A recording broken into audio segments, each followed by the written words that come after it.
Where did it go? Where did it go?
And welcome to another episode of the long-awaited Paranormal Versus. Yay! It's been a very long time since we were last on, and that's probably my fault. But yeah, we haven't been here since about June, have we, Michael? I know. We were going good, and then June hit, and we all decided, we'll take a break. Yeah, the marriage does that to you. But anyway, we're back, and yeah, we've got a really interesting show ahead of it. But we just want to do a little bit of catching up. How you been, Michael? I've been good. I just did my 50th episode of my show on Tuesday nights for this year, and it was a wild one. Thank you. I can imagine. And yeah, it was. I was so blessed to have the guest on that I had, because we turned what could have been a really bad scenario to a lot of fun. Oh, well, that's good. Yeah. The best way to be, really. Yeah, it's the joys of life. You just can't take some things back once they're aired. Mm-hmm. Yep. I agree with that 100%. Yeah, so, I like the background you got over there, the little webs. It's basically my new studio. Yeah, so I thought Halloween, sticks up on cobwebs. So they're actually real cobwebs, by the way, made by special little spiders. Man, I hope you didn't overwork them to get that many cobwebs. Yeah. You might have them on strike. Yeah, well, they probably will be by the end of the show anyway, so. No, those are cool spiders. Thank you. I've came into a lot of vintage jewelry recently, a lot of vintage jewelry, and basically some of the stuff that's broken can't be fixed. I've been using that to make like little spiders and stuff like that, so I find them pretty cool. Yeah. You know what I'm like. I like making things. Yeah, and talking about other ancient finds, don't you have a location you've been hanging out at lately? Yeah, myself and Matt have been hosting events, paranormal nights down at the Ancient Ram once a month, and we're continuing to do that for the next year. So we've been going down there, taking guests around, and we get to spend the whole night there, just me and him, after the guests leave, and we've got some really interesting results at that place. I tell you what, it's unreal. Some of the things are caught a child's handprint in the bed. Basically, when the guests go, we make the beds properly, pick the teddy bears up, and put everything straight, nice and neat for the next guests. And me and Matt decided to do a little bit of investigating on my own. So nobody else had been in there. Turned around to the bed I had just made, and there was a child's handprint, a tiny little handprint, right next to the teddy bear. It was pushed right into the bed, and I got that on camera. So that was pretty neat. And then on Friday, the last one that we did, one of the Matt's guests caught an full apparition on a live iPhone photo. And basically it's some tall, obviously I don't know if it's a man or a woman because you only see the back of it, but it looks like a monk or somebody in a hooded robe. and it moves that fast into an area where nobody could possibly go because there's a tank in the way. And basically it moves at great speed. So whatever it was, it couldn't be human because it was that fast. And when we put that onto the actual ancient Ram group, somebody came forward with a photograph of the same thing of what we've seen. They said it's been seen a few times in that location. So it looks like we caught it, the picture of it. That's very cool. Yeah, it is. It's really cool. So that's what we've been up to anyway. So yeah, it's been great, and we're going to be doing a bit of filming soon, which I'm not going to give too many details, but there's some filmmakers making a film about myself and Matt doing the paranormal stuff. So that's coming up soon. So that's quite exciting. Yeah.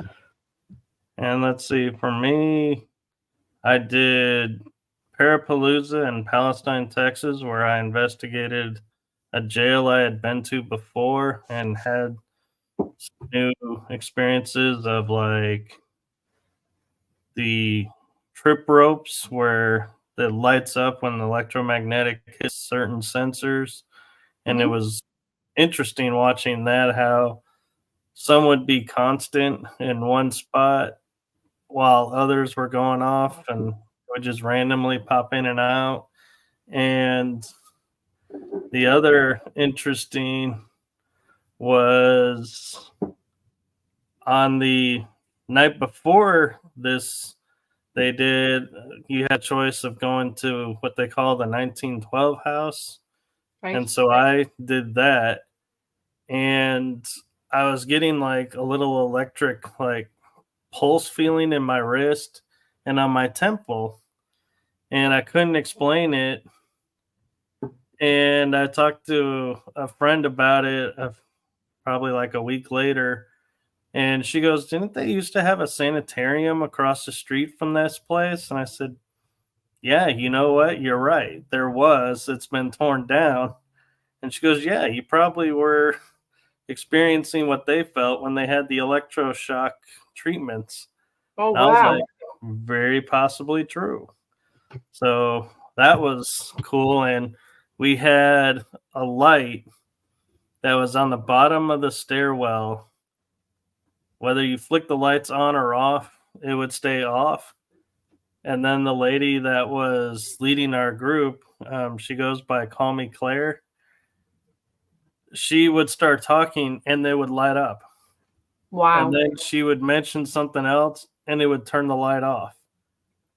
And it was responding to her, and it was that was the only light that would do it. So it was I can't explain why the bulb, we tried maybe, flicking the lights on and off on the switch, thinking maybe there's a short. Nope. It either was on or off. And it was on her to determine, I guess. The spirit was interacting with her. So that was really cool. Yeah. That was in September. And then I actually got to go last weekend on a Sunday. A friend invited me, and I took a friend with me to go to, they called it 31 Days of Denton Halloween. It's a town up north where I went to college. All right, okay. The town is starting to embrace the paranormal side, and so we got to go, of all places, a public library. Wow. And in this library, we were getting flashlight communication, we were getting periscope communication, EVPs were coming through. Right. People were talking about EVPs. People claim they saw apparitions. And it was an event where everyone took 20 minutes and there was 4 stations, so you could rotate around and then, you were done. And the host invited me. So after I went through all 4 stations, we just chatted and everything. And so it was really cool to meet new people, and actually had a couple of friends that were up there leading a station, so I got to hang out with them for a little bit. And Saturday I will be going to the History Haunts and Legends in Jefferson, Texas for my third time to hear some lectures and hang out with some friends that I met last weekend that are hosting a location. And so, yeah, I'm getting myself out to some events now. That's brilliant. That's absolutely brilliant. Yeah, I mean it's good. I mean this time of year, especially Halloween, it's like that's the best time to get out. I think anyway. Halloween and the Day of the Dead. And we have Enoch is saying hello, hello. Hi. And Matt popped in and says, sorry I can't be on the show, but I'll be in here in the chat firing the questions. Good. That's what we need. Plenty of questions. Yeah, you better ask some good ones, Matt. Yeah. We're expecting great questions from you. Yeah, we definitely do. But Michael, do you want to introduce the guests? I think it's about time, and I'm sure everyone is excited to meet our guests. There's a trio of them, and unfortunately one could not make it due to a conflict, but she promised when they come on again that she will do her best to make it to the next appearance. So keep in mind, there's already a part 2 in the works. So without further ado, I give you the amazing authors, Nicole Strickland and Denise A. Agnew. Hey. Hello. Hello. Thanks for having us. Thanks for coming on. I liked Nicole when I said part 2 in the works. She's over in the background going thumbs up like, yeah. Gotta support. So can you tell our audience a little bit about the two of you and the book that you guys collaborated on? Sure. Who goes first? Denise, you want to go first? Sure. You come first in the alphabet. That's why. So yeah. It doesn't matter. That happens to me a lot. Well, gosh, it's hard to know where to start. As far as I'm concerned, I've always been interested in the paranormal since I was a little kid, in a lot of different ways, just from, movies, television, all of that. My parents were great about letting me watch any kind of scary stuff that I wanted to watch, which was pretty weird for my group of friends because I was the one that got to see things that their parents wouldn't let them watch. And the fact that I had, was able to read pretty much anything that I was interested in. And to make a long story short, that hasn't stopped. I'm still obsessed with all of that. And when Marie and Nicole were first talking about doing this book, Marie said, hey, we ought to add Denise into this because Marie and I write screenplays together. And as writers, I'm just all up in anything that's got to do with a book. And this would be one of my first nonfiction books that I'm getting to participate in. And the fact that it was going to be about women who are on the fringe of things in the paranormal just was really exciting to me. And so I said, sure, I'd love to participate. Well said, Denise. I mirror Denise in the sense when I was young, that interest in things that go bump in the night, right? The unknown, the paranormal, ghosts, spirit communication. I've had that interest since I was very, very young. The very first encounter I had, I would say about 4.5 or 5 years old in Las Vegas. And like you, Denise, my parents let me watch the original version of Poltergeist. And here I was like, what, 5, 6? They let me watch it. And, my parents are great, but I think they probably just sensed that maybe I had an interest and they were okay with it and sat down and watched it with me. So, but yes, so this interest in the paranormal just stayed with me growing up. And as I got older, I would read, watch anything having to do with the paranormal. And so, and I'll keep this very short, but getting actually out in the field and starting to investigate and research it started after I had a very profound experience with my maternal grandmother, Helen Lopinto. And I was a senior year in undergraduate college when this happened. And so this very profound experience actually propelled me out in actively investigating the paranormal. So I really credit her for that. But as an author, I really look up to, I say this every show we do, I really look up to Marie and Denise. They're not only amazing researchers, but they're amazing authors. I consider myself a baby author in comparison to them because they've written so many books. So, but it's really been a wonderful experience collaborating with them on this book. So I'm excited. Very cool. So, Denise, I want to ask real quick because you talked about doing screenplays and everything. So, what kind of screenplays were you working on that you can share? Well, we've worked on, I think we have close to like, I want to forget that number. We have somewhere between 15 to 17 screenplays that are in a variety of different kinds of genres. We do love horror and thriller and sci-fi. We're working on slowly but surely working kind of type of movie. That's our first chance to write a screenplay for that. So those are our main focus. Anything to do with horror, thriller, sci-fi, combination, those types of things. Yeah. That's so awesome. I'm so proud of you both. My goodness. Well, it keeps us out of trouble. So yeah, right. So if we're not writing books, if we're not writing fiction books about it, we have to write. Hopefully, you know, so somebody will snap one of those and we'll yeah, get one of their horror. We have one. You call it a thriller. That's where we put it at. It's called. God, you know, my own movie. So they changed the name from the original the screenplay. Oh, that's right. They did. Yeah. That's so cool. I mean, yeah.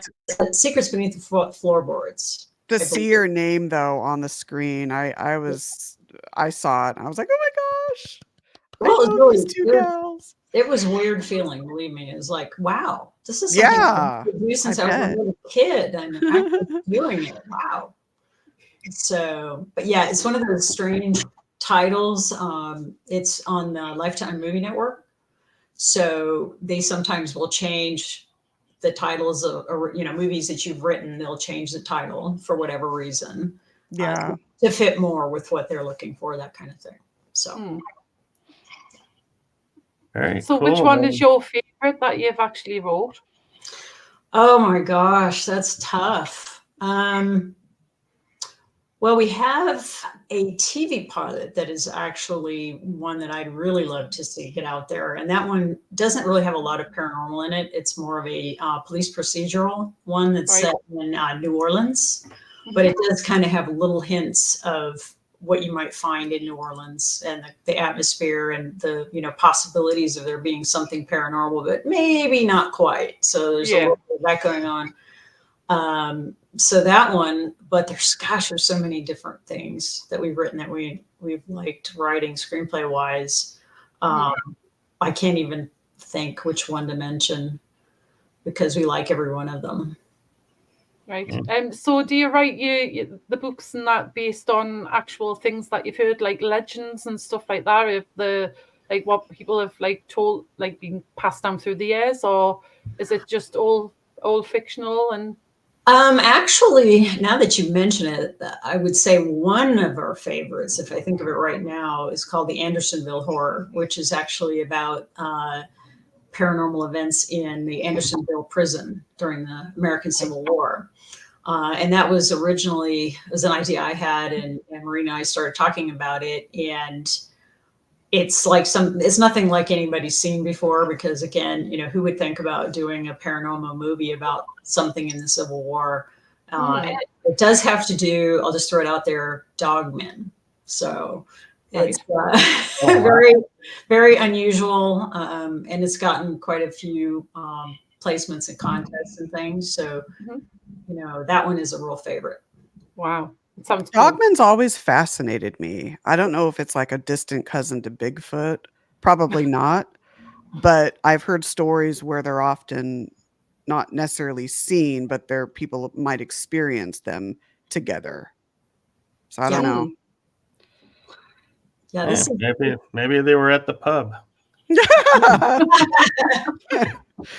Right? Come to think of it, I didn't even know what Dogman was until last year. I was on somebody else's show and they asked us, what do you think about Dogman? I'm like, who? Oh, what? Yeah. That happened to me, actually. I was on our friend Andy Decode's show in the UK, and one of his people in the chat room said, "Oh, you're in Texas, right?" I said, "Yeah." He goes, So you know Dogman? I'm like, who? I know him live. What are we talking about here? And they're like, yeah, I hear him now. Yeah. That's right. Yeah. Our neighbors are working on something, and our dogs just decided it was time to go make themselves known. But yeah, I was surprised, and so I did research on the Dogman and did a little video before I was doing podcasts about it, and before I knew about voicing over and everything. So it was like purely research, and I was surprised to look at all the counts, all the claims and everything, and find out my determination was you cannot predict where and when a Dogman will appear, because it can be day, night, hot, cold. So there's like no pattern. Yeah. Sneaky like that. Yeah. Yeah. Well, we did another screenplay actually that's got black-eyed children in it. Oh, wow. Yeah. Black Desert. Yeah, Black Desert. It's a bunch of Marines out in the desert that encounter kids. That's another one. That's just fascinates me to no end. Black-eyed children. Yeah. It's weird how they're just, I don't know, they're in every single country as well, for what I know. I mean, we've got them down at Cannock Chase in the UK. Yeah. My daughter, when she worked in a casino, apparently there was reports of black-eyed children being seen in there as well. Wow. So it seems to be one of these phenomena that's around the world. I mean, it's amazing how these get around without obviously a passport. So no, exactly. I know, exactly. And just having them everywhere, it seems. Yeah. More reports, more people talk about it, more people are open to talking about it, I guess. Yeah. Yeah. We have our first question from the chat room. Matt is asking, is Dogman similar to a werewolf? I think it is. I think it could be. Maybe people have seen them in the past, and that was a part of the whole, medieval scare of, lycanthropy and all of that kind of stuff going on. So it wouldn't surprise me if that was one of the ideas that was in people's heads that has just kind of gone on from there. But maybe not. Maybe it's something entirely different. Yeah, that's a good point. Yeah, you could have like 10 different cultures and they might all have a different description or a different idea of who he is or who she is even. But I forget who I was talking to, but there was a story where someone was camping out. I want to say this was Canada, but there were two different accounts. They thought Bigfoot and then also maybe Dogman. So I don't know. I don't know if they're related or not or whatnot, but it's intriguing. Yeah, they're very good at hiding the both of them as well. So, yeah. So, not shifting gears too much though, but Nicole, you have an interesting background with the Queen Mary. You investigate the Queen Mary. I do. Hear about that? Yeah, so it's interesting how the Queen Mary kind of fell in my lap symbolically. I have been researching, well, of course, the history of the ship. You can go a lifetime and not know enough about the Queen Mary. So I've been really heavy into the history side of it and the paranormal side of it for 20 years. And I'll keep this short. My first introduction to it was in 2000, and I was out here for spring break. And so I first saw the ship from a backseat of a car, and I just kept staring at it. And we were actually going on a cruise for 3 days. There's a Carnival cruise port right next door. And so I just kept staring at this Queen Mary, and I'm like, oh my gosh, I just have to go back there one day. So that came in about 2005. So we're going on 20 years, and just fell in love with the Queen Mary the second I stepped on board, almost like an instant connection, soul connection, if you will. So it took off from there, and I've just been researching it heavily on both the history and the paranormal side for about 20 years, and have written 3 books. I'm starting a 4th one as well on it. So yeah, it's a love. It's definitely has a huge part in my soul. So yeah. So Do you think? curious? Yeah, go ahead, Cal. No, it's okay. I'll let you do your question first, Michael. So I'm curious because of all the claims around the pool area, and my guest that said when she was there, she didn't really get to go in the pool area because they had it blocked off for working. Have you been in the pool area where it's open, and what have you experienced in there?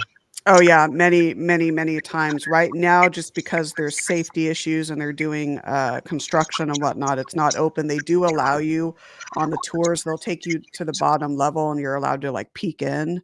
But I've actually been inside it many times. I've investigated it. I think that it just gets more claims because people go there on the tours. It's a hotspot location, but a lot of the tours will go there.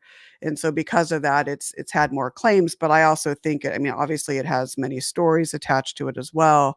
So it's considered one of the hotspots of the ship. So I've had all kinds of experiences in there, from shadow people sightings to apparition sightings to disembodied vocalizations to hearing phantoms swimming. Now there's still the pool basin, but there's no water in there. So you can hear phantom footsteps. You can hear like phantoms swimming, you name it. But yeah, I've had a lot of experiences in there over the years. Very cool. And so Denise and Nicole, I'm kind of curious, what got you and Marie together to say, let's do a book on women in the paranormal? What made you guys sit down and go, we're the ones that need to write this book? I think it was Marie's Marie's idea originally, if I understand right. And then of course Nicole and Marie got together on that, and then invited me in on it. And I think it's really just the fact that they're women, if you think about it, have been kind of the backseat people in the paranormal. A lot of the TV shows when they first came out, that kind of thing, have always been about the guys who are the ghost hunters. And as time has moved on, you've seen more and more women get involved in some of the shows, but also a lot of women have been doing the paranormal investigation who are not on TV shows. So we were interested in talking with women some who have been on television and TV shows, but mostly those who are kind of in the background that nobody knows about, who've been doing the work for decades in some people's cases. And I think that was the thing we really wanted to bring to the forefront. Wow. Yeah.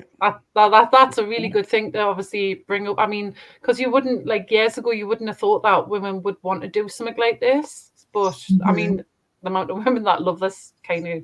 Oh, and it was so hard to narrow down too. I mean, what are there? I think there is it around 25? I should know the number. There's so many women in the book, but my goodness, it was hard to narrow down. But it's interesting because there are women featured that are cryptozoologists, or they're into ufology, they're psychic mediums, they're authors, podcasters, afterlife researchers, you name it. And so it's a nice compendium of a bunch of different valuable researchers in the field. So I really enjoyed working on it with you both. I thought it was great. Oh yeah, I mean, it was a new thing for all 3 of us, really. Even though like Marie and Nicole had more experience with nonfiction writing and things like that, it was a great experience, because I think if we ever did it again, like if we ever decided to put together a second book, it would be even easier to do, I think, because absolutely we would have had the experience of how to do it. Absolutely. Yeah, And I and think the three of us work really well together. I really enjoyed it. It just gelled really nicely. I'm proud of it. Very proud of it. You should be. Yeah, and it's funny how you talk about a book two, because I was about to ask, is there a book two? And if so, you should talk to Kel. That would be amazing. Yeah. All right. It's noted right here. That's right. There are so many ladies that didn't, know about it until later on, or that we didn't know about it, so that we could approach them. And there must be dozens upon dozens of other women who have been doing this, even if they haven't been doing it for 30 or 40 years or something like that, but who are deep into it. Yeah. And have done a lot and experienced a lot in a short amount of time. Yeah, I've been experiencing things since I was a child, but I got into it in about 2012 when I decided to join a group.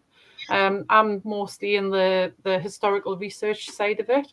Lovely. And then, I mean, it tied in nicely with the job I used to do, because I used to work around night time and obviously walk around wearing black. So I was a bouncer. So there you go. So it's like, obviously, I just sort of like transitioned into the paranormal after that. Well, around about the time I was doing that. So yeah, it's amazing how many women though actually are doing it now and creating their own teams and stuff like this. And it's like, no offense to the men, I'm not like a feminist or anything like that, but it's nice to see women out there, like obviously not being afraid, if that makes sense. Of course. That's what I like about it. Yeah, and you make a good point there, because I think a lot of women, if they were to see this book and read this book, if they were interested in it before, this would kind of open their eyes to the idea that there's nothing to be afraid of, and that, they can get outside of their box if they're in one, and just go for it if they're interested in it. Yeah. And I think there's probably, the myth has been all along that women are not as interested in it, when I think they have been. It's just that they've been discouraged over millennium, from being interested in it, or expressing that they're really interested in it. Yeah, I'm totally right. And I would say probably this season have met more female paranormal investigators and had them on my Tuesday night show.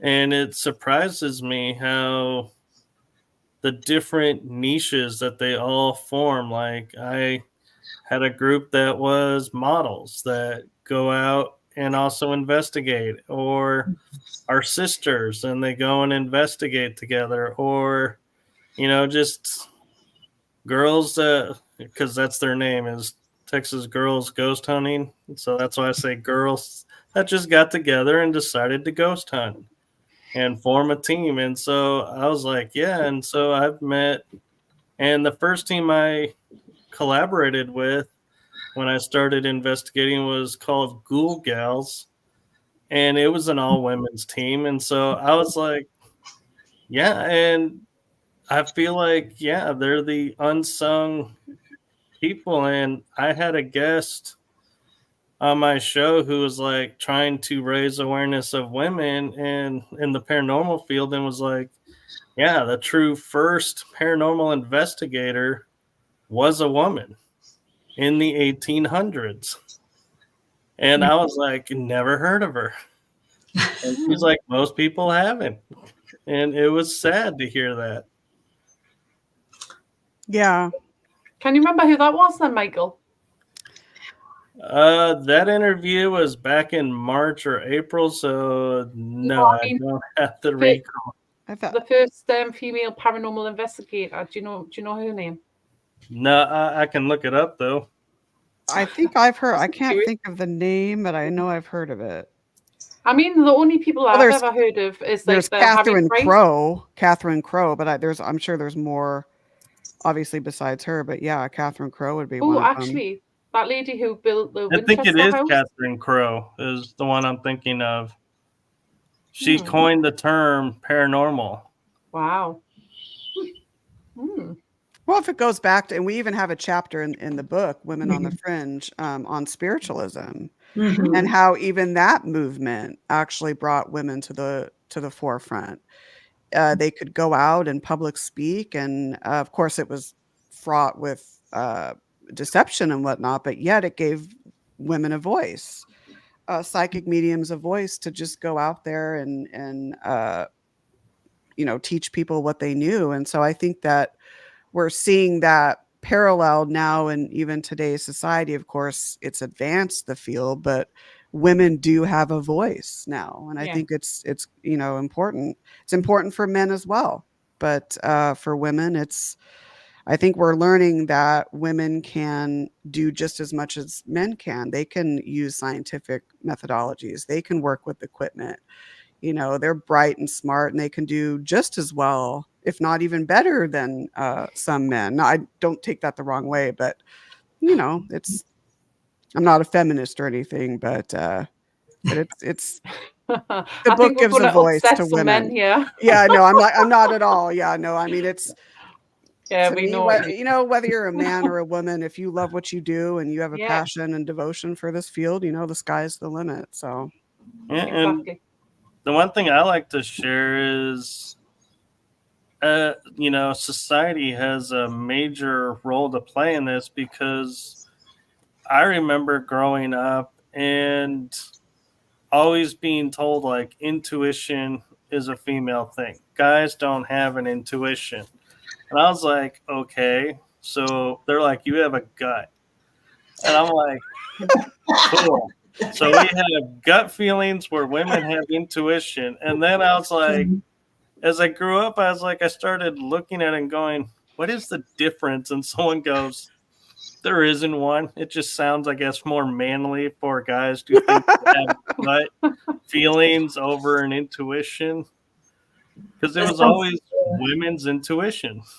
It sounds like something my father would have said way back in the day, because he was a sheriff's deputy, and his intuition, I think, was really, really good. But he didn't believe in anything paranormal or anything like that. If you had said it to him, he would have been, no, that's just good police, work, blah-de-blah-de. But I think he was actually using his gut, his intuition to get him some of the results he was trying to get. So, yeah, it's just a matter of wording, I think, that to kind of make it acceptable to certain people, I think, at the time. Right. Yep. And Matt's asking, have either of you seen a full body apparition? I have not seen one with my eyes. I'm a medium, a psychic medium. So the way that I see spirit is usually actually in my mind's eye. And so as of yet, I haven't actually seen one that I know of, unless I've been someplace and there's been one that looks exactly like a real person and I was looking at them and didn't know that's what I was looking at. I suppose that's possible. Yeah, that's a good point. But other than that, I haven't personally, no.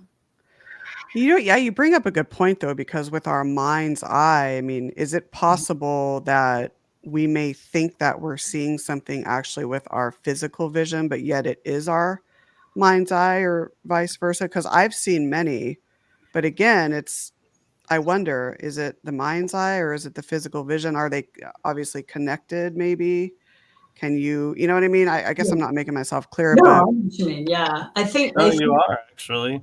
Yeah, I think to me, and I'm coming from the mediumship portion of things, so other people might think of it differently than me. But that's actually one of the reasons why I didn't know that I was a medium at first for a really long time, until a very short time ago, because I expected that to be the only way that mediums see apparitions, or that they see the spirits of the dead, is that way. And so the experiences that I'd had since I was a little kid, that if I'd known differently, that wasn't how everyone sees them, I would have had more of a clue that that's what I was doing. I just thought it was my grandiose imagination as a person who likes to write. And some of it is that. And, I have to differentiate between that and spirit. So I think it's different. And I think people have their own talents on how they perceive, whether something is in the room with them. People might hear something that someone else can't hear. Someone might see something that someone else can't. Someone might feel something that someone else can't. And that might just be because that person, that's kind of where their talent lies, on how they pick up things that are going on. Yeah. Different for everybody, I think. Yeah, that's a good point. That's a really good point. I know. I mean, I've seen many. I've seen partially manifested, fully manifested. The most profound, and this is before I actually started in the field, working in the trenches and investigating, was seeing my grandmother. Mm-hmm. And it was full bodied. But again, I thought, am I projecting that? You know, I was very close with my grandmother. She had just passed away. Was it some sort of like bereavement hallucination, anything like that? But here she was when I saw her. She was 96 when she passed away. She looked like she was in her 70s. She looked vibrant. She didn't say anything, but there she was standing right there. And it was weird because it looked as though there was a spotlight like shining against her. So it created this halo effect around her. But again, it was, it was quite profound. I want to go back and touch on something that Denise mentioned, and that was, you know, you've seen it with your mind's eye, so you're conversating, thinking you're talking to an actual person. Mm-hmm. And I look at history and how many people maybe in the 1700s and 1800s that were locked up and drugged up because they looked like they were talking to themselves. Right. Might have been mediums that were talking with the spirits that were there. Totally. Yeah, totally.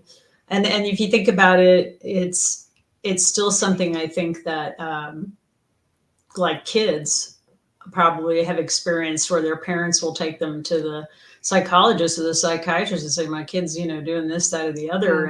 And there's probably been quite a few kids that have been put on some kind of medication for something that is not, you know, and I'm not saying that in every case that this would be the case, but there would be some kids probably who were seeing real spirits and they got medicated. They got it medicated out of them, basically. And that's so sad. Yeah. Another way of seeing it is like, how many times have you actually seen a ghost and not realized it because they've looked like a normal person when you've been walking down the street? Right. Yeah, it could be.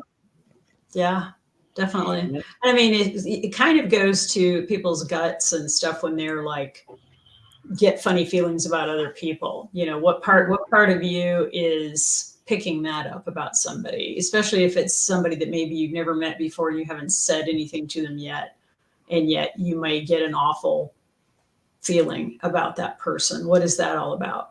Right. So, and Matt brings up an interesting one about seeing him on a live video call, and I was getting ready to do a show, and this lady, you know, was in her house, and there was like this little window area to another section of the house, and all of a sudden this man walks by, and I guess I kind of looked a little strange, and she laughed and goes, "No, that was my husband walking by. Our stairs are right there." And I was like, okay, cool. I was like, did I just see an apparition walk by?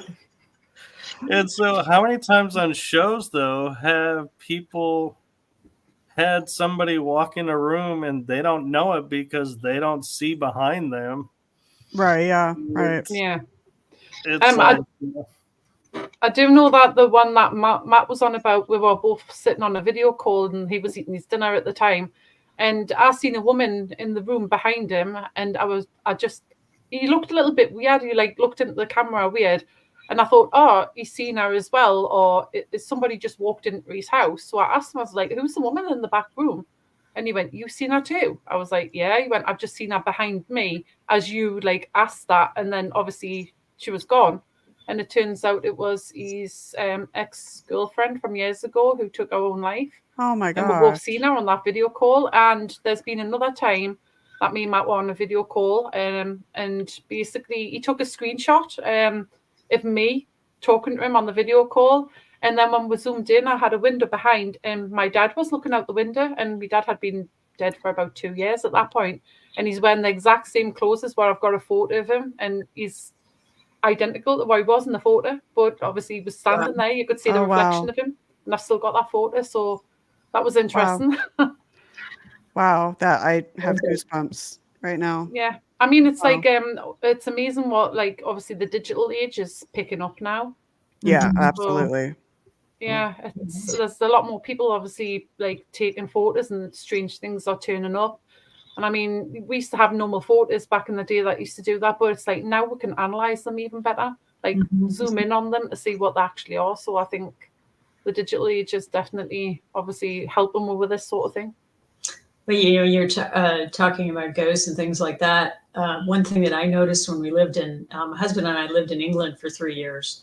And while we were there in Britain and a lot of different places, Scotland and Wales, I noticed that my experiences that I had there were definitely more intense. And, I just kind of felt like when I got there that things were just kind of thick is the word that I used, because it would feel like I would walk in somewhere. It could be a castle, it could be an old house.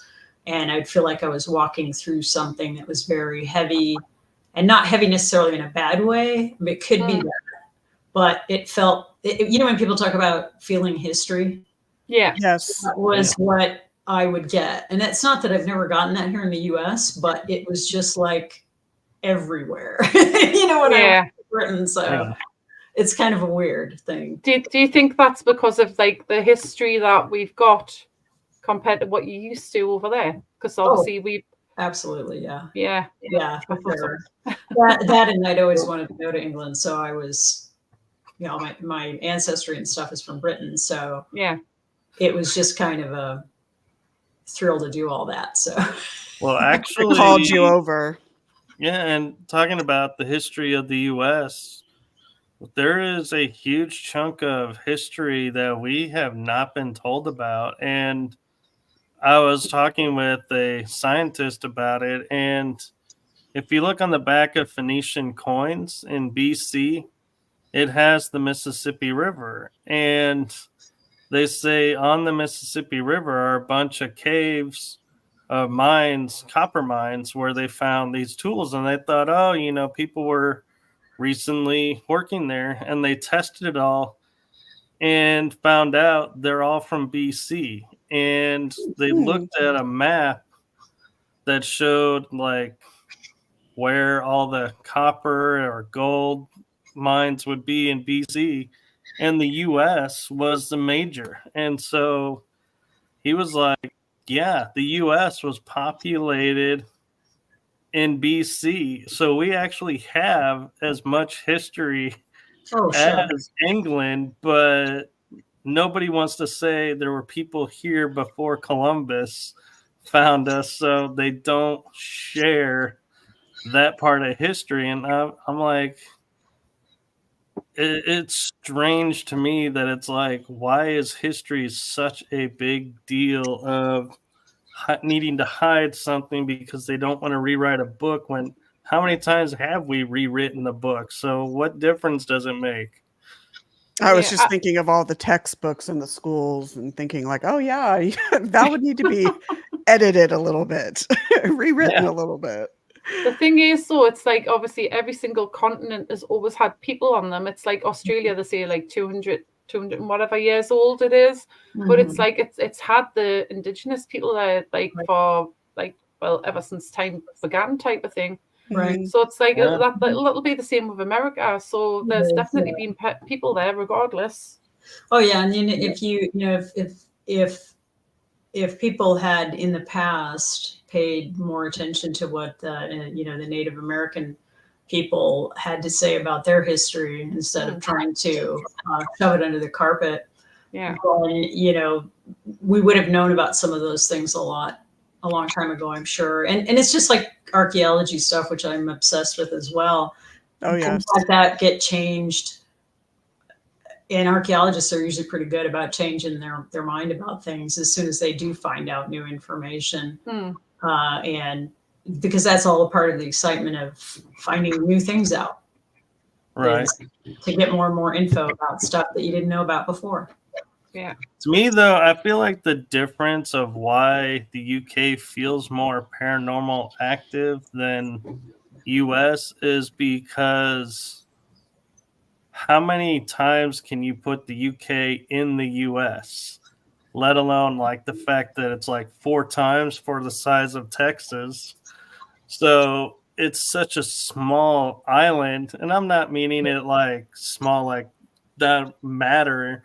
I just mean area-wise. It seems it might seem small to you, Michael, but to us, it's like trying to travel from one side to the other. It's like takes absolutely ages for us, but we're just used to that.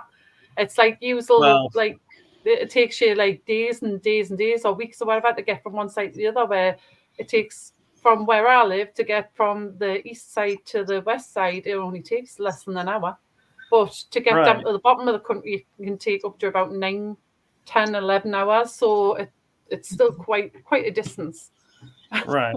That's what I mean, is it's not small by any means.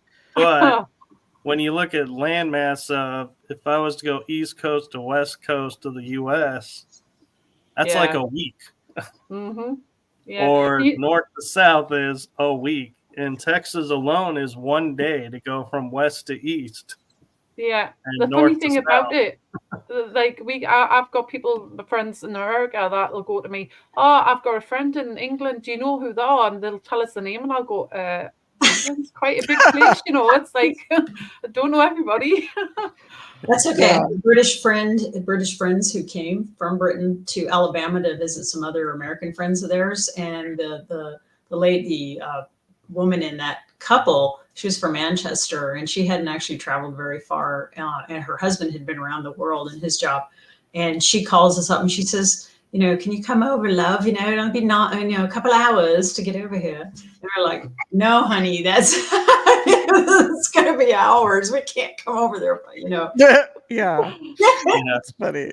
She didn't really have it. She wasn't thinking about it, you know, but it was funny. So Denise, Matt is asking, where in England did you used to live? We lived in Ramsey 40-foot, which even a lot of British people don't know where that's at. It's not that far from Huntington, really, and Cambridgeshire. And my husband worked at RAF Molesworth. If that helps. Okay. I don't know where that is. Yeah, I told you. Well, it's very tiny. The village itself is very tiny. Did you say Cambridgeshire? Cambridgeshire, yeah. Yeah, I know where that is. I don't know the village. So yeah, it's about, if you were to go through Huntington, and it's before you would get to like Ely, and Lakenheath and Mildenhall. It's kind of in between those two areas, and it's kind of southeast of Peterborough. Right. Yeah, I think I've got a rough idea where it is. Yeah. So, where was the most haunted place that you've experienced when you were in the UK? Oh, it has to be the Southbridge tunnels in Edinburgh. Oh, right. Okay. Oh, yeah, that's cool. Yeah, I want to go there. I'd love to visit that. Oh my gosh. It was, yeah. Wow. It was crazy. Well, the next time you're in the UK, you have to visit the ancient ram. That is absolutely amazing there. It sounds like it'd be great. Oh, God, it is. Yeah. Jonathan Rowland is chiming in, trying to try going to Australia for size. He drove from Perth to Sydney once, and his navigation unit told him to drive straight for 8 days and then turn left. Oh my God. That's funny. I would love to hear There's a road trip for you right there. Hey, road trip lovers. I would just love to hear the nav unit be like, yeah, you're going to go straight on this road for 3 days, and then we're going to make a turn, and be like, doing what? Yeah, I'd be getting a bit worried after like the first couple of days if my sat nav never said anything. Yeah. I'd be turning around, going home, saying, right, it's broke. Yeah, I could see the nav unit every like 6 hours chiming in going, we're still awake. You just have a ways to go. Only 7 more days. Yeah. 8 hours and 22 minutes to go. Or better yet, be like at the end of the day of the 8-day trip. Congratulations, you survived 1 day. 7 more to go. And then it'd be like 6 more to go. Oh, God. And then it makes me think too of like, let's see, geology and ley lines and how those all play into everything. Because I know in Southern California, we do have a lot of ley lines, but I imagine obviously running through the UK too. Yeah, the ancient ram. Obviously, I'm the host there. They have one of the ley lines that go through Stonehenge that cuts through there as well. Right. So it's the think that some of the activity could possibly be done that, but that's also a 5,000-year-old pagan burial mound. Well, not mound, but a pagan burial ground that's underneath it. So the pagans, what did they know? I mean, they must have realized about ley lines back then because they seemed to arrange the burial sites around these ley lines. Yeah, So, absolutely. Yeah. So Matt's asking, what's your most compelling evidence of ghosts in the afterlife? Ooh. Wow. That's a tough one. And I'm assuming, does he mean just more like concrete evidence, like an EVP or a photograph, or just more subjective, or just in general? I think he's probably meaning the best, that your favorite type of thing. Okay. Maybe. Ooh. I think. Oh man. There have been so many for me, but I'll share this briefly. I lost my cat Kaylee, and she had a brother Max, and who passed away in 2016. So I lost her. It was December 19th of 2021. Very close to all my animals, very close to Max and Kaylee. And I've never actually had this with any other animal. I don't know why, but I've had about 25 very profound dream visitations with Kaylee's spirit. So we're talking, they always occur in the same environment. It's exactly how I am when I'm sleeping. So they occur in the same room. I'm laying in bed, how I'm laying in bed. The lighting is the same, and Kaylee will come through. And I've felt her. I've heard her. I've been able to hold her. I've been able to like feel her purring and her warmth. And one of the last visitations I had, in the dream visitation, she was actually laying kind of on my chest and I was petting her. And then in front of me, which is right in front of my bathroom door, actually you can see it in the video screen. That door is the bathroom door.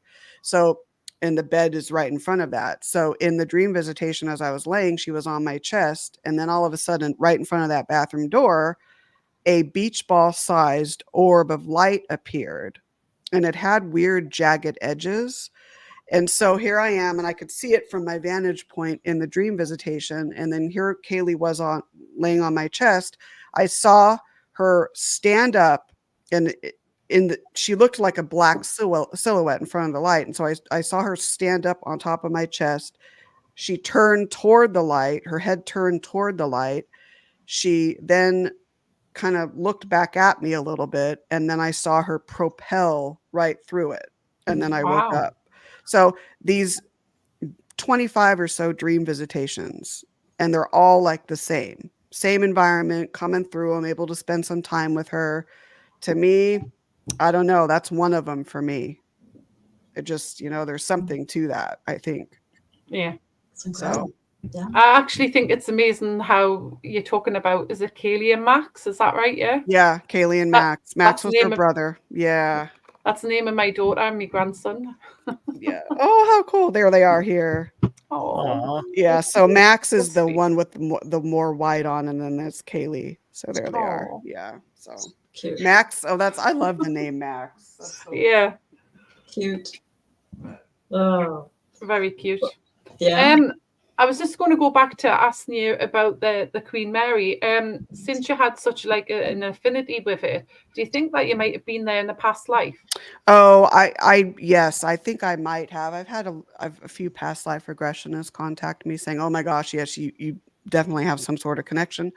I don't know exactly what that is. I do feel strongly that there was one on the Titanic as well. Wow. So, but the Queen Mary, there's definitely something there. I just don't know exactly what it is. So do you think it's just like your past lives have arranged around ships? Probably. I get that. Yeah, definitely with the Titanic. I feel very strongly with the Titanic, and the Queen Mary. And see, the Titanic and the Queen Mary are often compared to one another too. So, and there's some historical connection between the two. But yeah, the Queen Mary, I don't know exactly what that is, but maybe I will someday find out. Maybe I won't. But yeah, it's a strong love for it. So yeah, I can understand that. Yeah. So I'm kind of curious, Denise and Nicole, as paranormal investigators, one of the goals we have is like, Matt kind of hit on was, the afterlife. What is the afterlife? What experiences have you had in the paranormal that you were like, is your aha that was like, yes, there is an afterlife. This has totally concreted to me. There is an afterlife. Go for it, Denise. I kind of hogged the last couple minutes there. No, Sorry. No. Probably for me, actually, my mediumship, because I say that because even though I'd had lots of experiences since I was a little kid, when I started doing readings for people, two very strange things started to happen that I didn't expect. And one of those was I was picking up on people seeing spirits who had either passed by murder or suicide in particular. And what was weird about that is I was getting, people coming to me for readings, probably expecting maybe their mom or their grandmother or somebody to come through. And I would get this person who they didn't expect at all. And, or even if they did, there was one reading where the lady had shown me a picture of someone that they wanted to contact, and it was a young teenage girl. And I had seen in my mind's eye, I saw this girl pushing aside, as if I was in her body, pushing aside a closet door and then pushing the clothes aside like this. And I just kind of knew all of a sudden, I was like, wait a minute, did she hang herself in this closet? And the woman was just thrown for a loop because she hadn't said anything about that.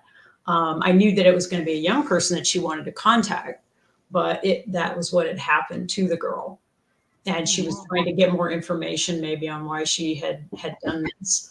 But I kept getting that with people who didn't actually expect for me to bring that person through at all, because it might have been an acquaintance or something like that.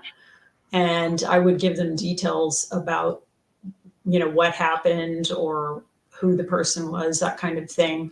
And that really cemented it for me. That, and if I was able to bring through like some really weird factoid that nobody but that person and the person who had passed away knew about.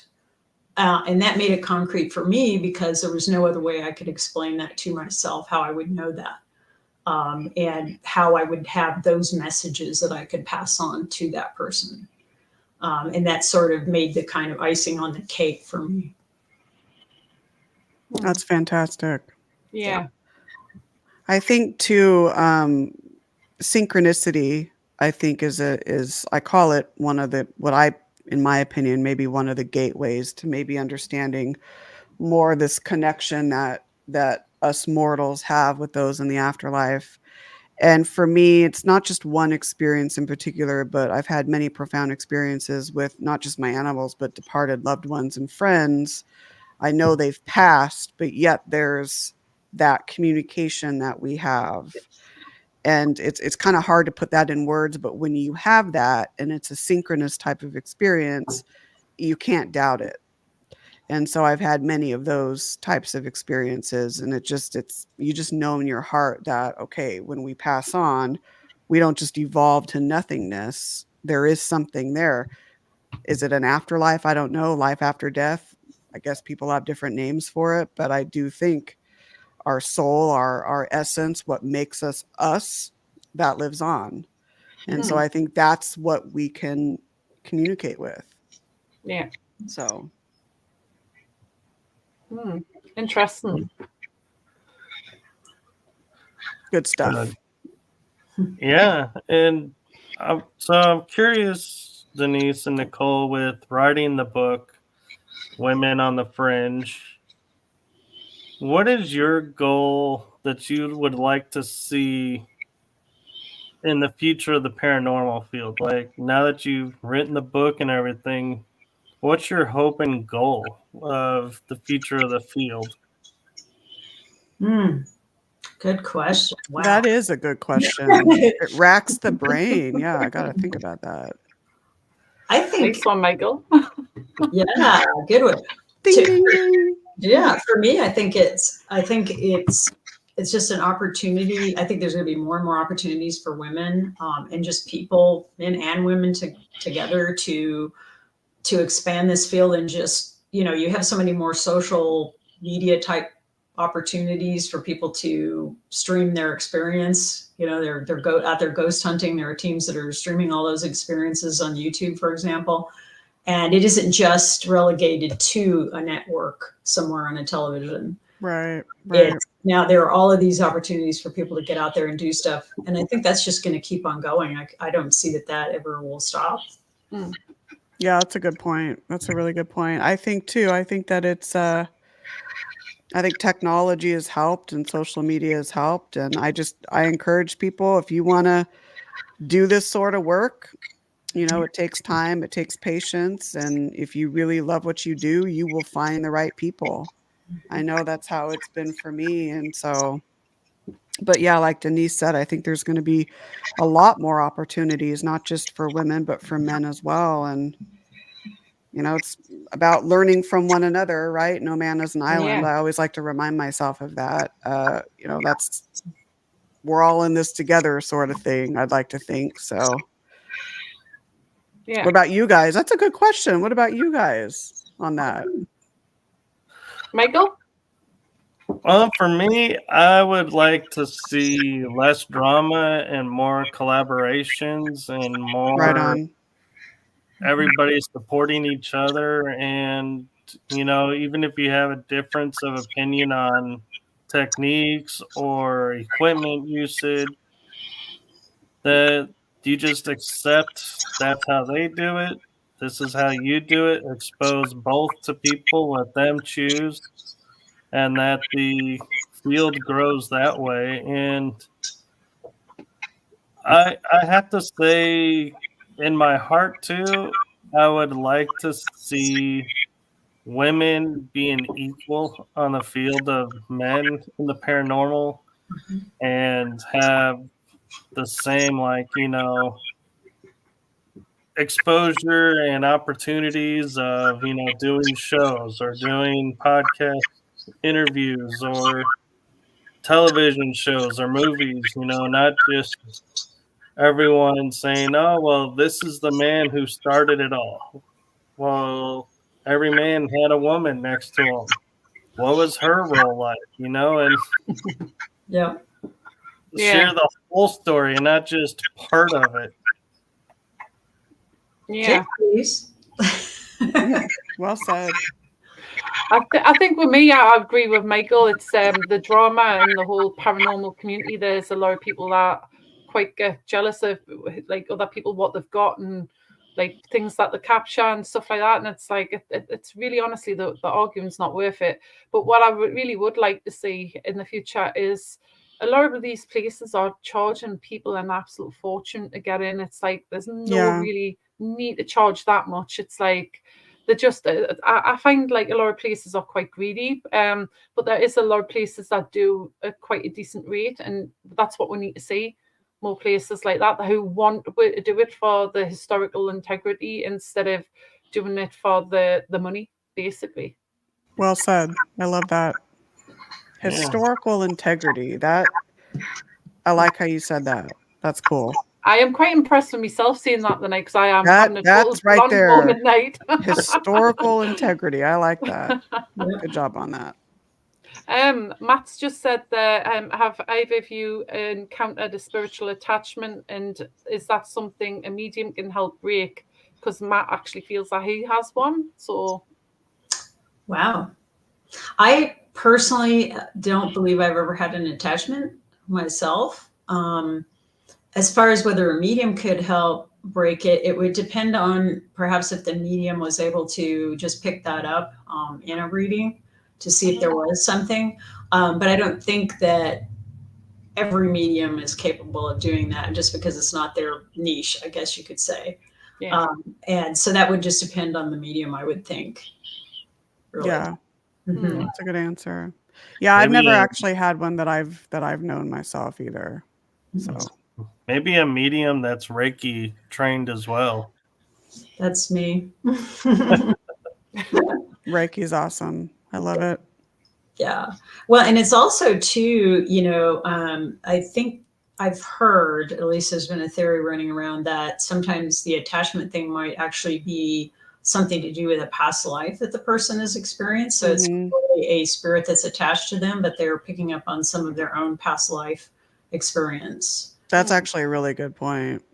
Yeah. Or and then for some too, it may not even be spiritual. It could be something that maybe they're creating, like a tulpa or something like that, and that's a whole different ball game. So Yeah. differentiating first if it really is a spiritual attachment or if it's something like a psychological sort of projection or something like that. It's a whole different. Yeah. The thing is, it's like if we're seeing his ex-partner, I get the feeling it's her, because I can feel I'm quite sensitive with things like that myself, and I can feel as though it's her hanging around. Because of obviously she was with him when she died type of thing. So that's why we think it's like that's causing it, maybe. Well, it could be, and it also could be that when, if you did have a medium or psychic do a reading, they might be able to get information from her on why she's hanging around, or, what are her intentions, anything like that, that she might be able to tell him. Absolutely. Yeah. I think that's why he's looking into it at the minute, to try and get somebody to look into if it is definitely that, and if he, like, how we can get it, like, taken away. So that would be good if we can find out exactly why if it is that. Definitely. I'm kind of curious your thought about if you go to a place where the energy is very different and you're spending a lot of time in there, it kind of wears on the person. So if you're getting tired from that and your energy is dropping from the exposure to that, can, like in Matt's example, being at a haunted location for a weekend, that takes a toll. Then returning, could the girlfriend be like siphoning off because he's weekend and not realize she's doing that? And that's part of the problem, is she's used to him one way and does what she normally does, but because he's in a weakened state from being on a weekend under paranormal pressure, so to speak, that it's reacting differently. Yeah. I would almost say, just throwing out, my first impression of that would be that he would also have to ask himself when he's going in there, is he doing enough to kind of surround himself with some kind of personal protection? Yeah, I'll try and make sure that happens. Obviously, that's one of the things. I mean, I don't get affected the same way he does, so I make sure that he's got protection around him. So great. Yeah, well, that would help. Yeah, but the trick with that, though, is, and I'm sorry to say this, Matt, but Cal could put 100% of things of protection around you, but if you don't believe it, it ain't gonna do any good.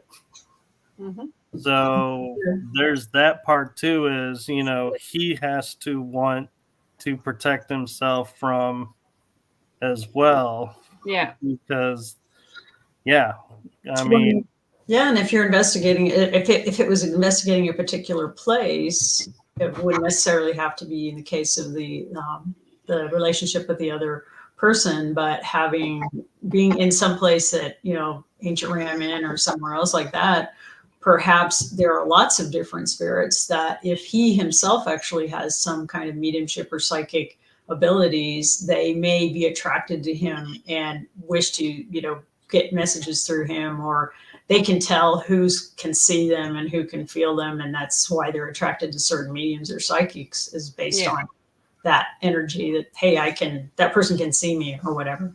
Yeah. So it could be like that. I don't know. Yeah. Which ties into his question, does religion play a part, and do you need faith? I don't know. I agree with you on that. Yeah, I think it depends on I think a person could be like, for example, an atheist and have the ability to protect themselves Mhm. in some way. And the fact that maybe they don't believe in any kind of spirituality could also perhaps protect them. And I think it depends on what your beliefs are as to how you experience something that happens to you. Yeah, and the part about do you need faith? I would say, you know, faith in an outside source may or may not help, but the true key is to have faith in yourself. And so if you have faith in yourself and you do what you need to do for yourself, what you feel called to do, then I think that's more powerful than any outside force, in my opinion. Yeah. Makes sense. Yeah, that does make sense. I think you can have spirituality without necessarily being religious. Yeah. That's just my thought. I don't know anything about the situation, but just some friendly advice, I would just be open. And if you think it might be her, have a discussion with her and let her know that, you know, that you're doing okay and that she's okay and that she's free to evolve and move on as she's supposed to, and just kind of giving her that faith and her that reassurance might help as well if that's what it is. So Yeah. Well, So I think it would have given something to think about anyway. right. Yeah. And we've gone over the hour, I just noticed. And so, you have anything else you want to add, Kel or Matt? I just, like I say, I mean, before I was really, really interested. Obviously, my granddad was a crew on the Queen Mary, so it was just that part of it that I was interested in. Yeah. Is there any other apparitions actually been seen of sailors on there?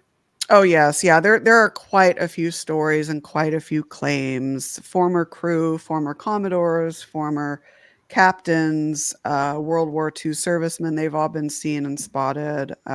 There's so many involving the Queen Mary. Yeah, it makes us wonder whether my granddad actually like goes and visits there. That would be amazing to find. Like, obviously, get a picture of him. Right. That's interesting. If you ever come out here, let me know, and I will do. Definitely, you can ask him that. Well, you can ask him that where you are now, but I mean, that would be ask him, see what you get, what feelings you get. It's very possible. It could be like a tether. Right, absolutely. Well, and just one thing about the Queen Mary, and this may sound hokey and wonky to some people, but I do believe the ship itself is sentient. So you have her as that, and then it's like that interplay between the ship being sentient and then her spirits as well. So I think that kind of all plays into it. Well, if you ever see a sailor there that's got the biggest ears you've ever seen, that'll be my granddad. Oh, what was his name again? He was called James Ridley. James Ridley. Okay, I'll keep that name in mind. Love Thank it. you. Cool. Anything else, Michael? I got my questions in, and I'm like processing some of the stuff that came through too. Good stuff. Very interesting, especially being obviously a woman in the paranormal field, and that this has been an interesting one. Yeah, definitely. Yeah. I'm really glad that I was able to get you all on, and that I brought it up to Kellen. Was like, we need to have these three on the show, and unfortunately we got 2 out of 3, but still, we can always do, like we said, part 2 where we get the 3 of 3. Yeah, sure. Yeah, that sounds That'd be good. great. I've just noticed there that Matt's just said, do you think the afterlife could be a parallel dimension to ours? Yes. Yeah. And I think that's one thing that I love to say to people is to me, I think the best way to deal with the paranormal is to realize that you really don't know anything. I think a lot of people have decided there's just one way or the highway, and this is the only thing that's correct or whatever. But just like we were talking about history and how we find new things, I think that's what the afterlife is like, that you don't know until you're there. Yeah, absolutely. Yeah, I think we're given glimpses of what it may be, but we're not supposed to know everything. That's just what I think. Absolutely. Yeah, and I feel like I gotta point this out to you, Denise. Is your chair? I keep doing double takes, thinking there's a face behind you. The chair. There might be. You never know. That's funny. I love it. Because you look at it right by her head, it's like where it's lighter, it looks like an eye socket, and I keep looking at the way it turns. It's like, it looks like the side of a face. Mm-hmm. Well, good thing it's not spooky and dark back here too. I love it. Gosh. So one last question, and then we're gonna have to call it from Matt. Is are ghosts crossing into our dimension without realizing it, or do they have a choice? I think they have a choice. I think so too, especially, I mean, if you're dealing with residual energy, that's more like an imprint. That's one thing. But if you're dealing with actual intelligent energies, I like to think they do as well. Like, I don't ascribe to this, well, they're only stuck here. I really do think that there's a way to communicate beyond just where they might be thought to be. I mean, who are we to say that, okay, they're only, all right, they died there, that means they're only there. I mean, who are we to really say that, really? Exactly. So, I mean, judge by judging by that photo that Matt took when we were on the video call of my dad never really used to come to this house, so why would there be a reflection of him in the window? So so he's obviously coming to visit, so that's what I believe anyway. Yeah. Right. Well, and my favorite viewpoint of it is spirits and ghosts and all of that is energy. Mm-hmm. And so how is energy that can be neither created nor destroyed stuck in a place? Mm-hmm. It's like, wait a minute, they're pure energy. They can go through walls, but yet they're stuck in this house. It's what the living has ascribed to them. The living has created this idea that they're this or they're that or they're this or they're that, and we really don't know. Yeah. Yep. Right. Yeah. That's where I'm like, I'll say to people when they say that, I'm like, are you sure they're stuck? Because I don't know how we could make them stuck somewhere. Yeah. And I think you take, we're all human, and even people who have abilities and things like that, which I think everybody does, our own little thought processes, our own prejudices, our own experiences are going to color all of that stuff. Yes. And that's it kind of makes it hard to say definitively this or definitively that. Right.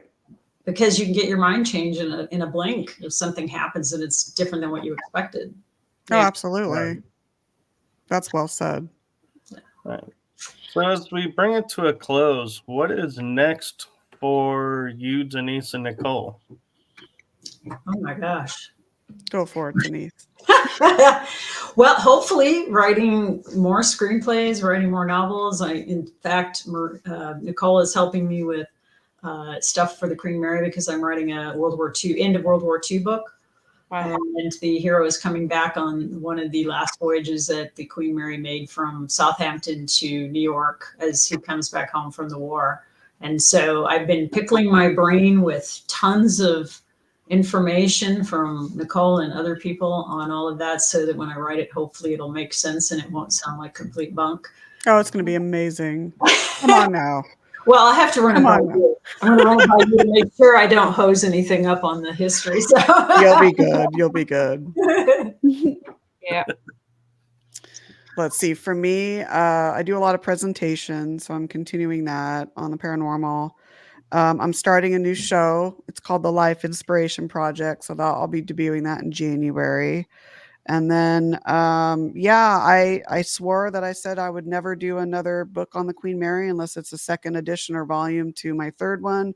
But here we are, and we're starting a fourth one. So I'm still trying to work the angle on that one. So, but this was awesome. Thanks, guys. Yes, it's something that I'm going to have to do is buy the books.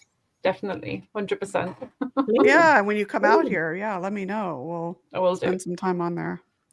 That'll be cool. Yeah.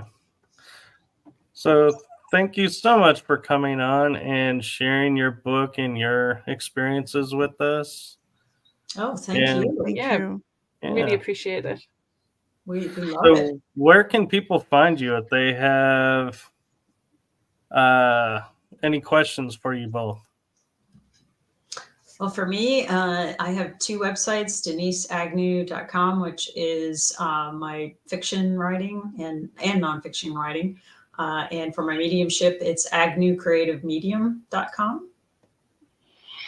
Nice. And mine is Nicole, D as in dog, Strickland.com. And then I have my team's website, San Diego Paranormal Research.com. That I need to update that because if you go on it, you're gonna see it's outdated. So I need to update that. And just social media, Facebook, Nicole D. Strickland. So Which you all will be happy to know. I asked them for these links and they are in the description. Thank you. Yay. sweet. Yeah, Michael's on the ball. Yes, I'm glad somebody is tonight. Well, obviously us, the hosts, but I'm still half asleep. But yeah, it's been actually really, really interesting. We've covered quite a few topics, and yeah, I feel like for the ladies. Yay. I feel like we've only for some reason I get the feeling like we're only on the surface. Yeah. And you guys have yeah. so much more, Yeah. and so we definitely got to get you back on. We'd love it. Sure. You bet. Anytime. Sounds like a plan, guys. All right. Well, when you're ready, Kel, you can send us out. Okay, just want to again thank the ladies for a wonderful show, and just want to thank everybody who's been in the comments, everybody with questions. You're all amazing. We love you all, and thank you for bearing with us where we've had our absence. We'll be back soon. We'll keep you updated with the next guest. And Michael, would you like to play the outro? All right. So here we go, everyone. Have a great one. Bye. Bye-bye.